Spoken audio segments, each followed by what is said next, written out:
desire to be able to conquer a lesser species or something that they perceive as less than them, and yet which is very challenging. So I have in my story tried to combine both these thoughts of the human situation and the tiger's threatened situation, and I have come up with a story called The Scent of a Game, which really starts off with a tigress, which is, you've heard of Kanha National Park, children? Yeah, Kanha Tiger Reserve. Okay, you must get your parents to take you to Kanha someday, and it is a great tiger resort. Where is it? It's in Madhya Pradesh, and which has lots of tigers and Barasinga and lots of other animals. And in 1973, our Prime Minister, Mrs. Gandhi, she started off what is known as Project Tiger to conserve the tiger. So many tiger reserves were declared as protected territories, and rules were made on how they were to be managed, etc. So Kanha is one of those original tiger reserves. So there's a very famous tigress there called Badi Mada. Her real name is Sita, but her pet name is Badi Mada. And because the forest staff call her Badi Mada. And she has a radio collar around her neck so that she can be tracked, and through satellite they map and they have details of all her movements and all that. And one day she has been spotted with her 3 cubs. Forest officers on Mahout, on the elephant back, they have taken photographs of Badi Mada, and all the details of her movements are being tracked through the radio collar, and suddenly she vanishes one fine day, and there's no trace of her. Normally when a tiger goes missing, then it can be for several reasons. So it can be a fight between tigers for territory.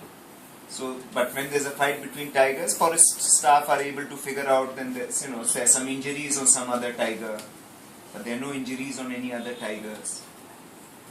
Some carcass or some dead body of a tiger is found, there's no carcass of a tiger. The radio collar is not found, it has vanished.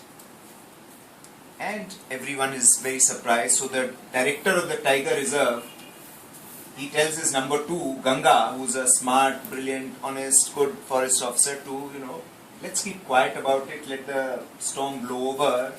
Everyone will forget about it in a couple of days. And Ganga says, yes sir, let's keep it. I'm sure we'll find the tigress. Where will she go? And let's keep it under wraps. So now at this time, about a couple of days after this, there is an NRI who's, like the software bright techies from Pune. He's working in Cupertino in Silicon Valley, and his company is a very successful company.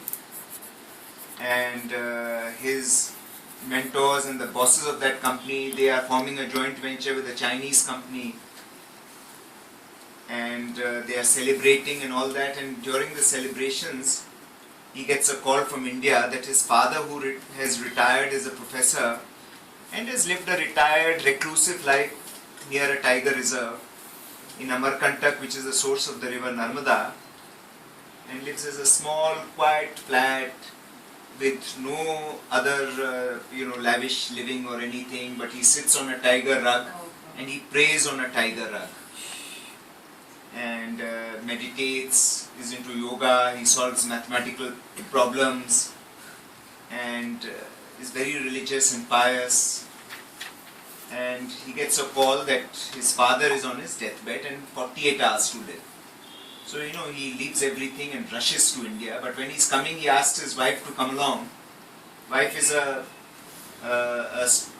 she's a photographer, and she's writing, working on a documentary on the sun worship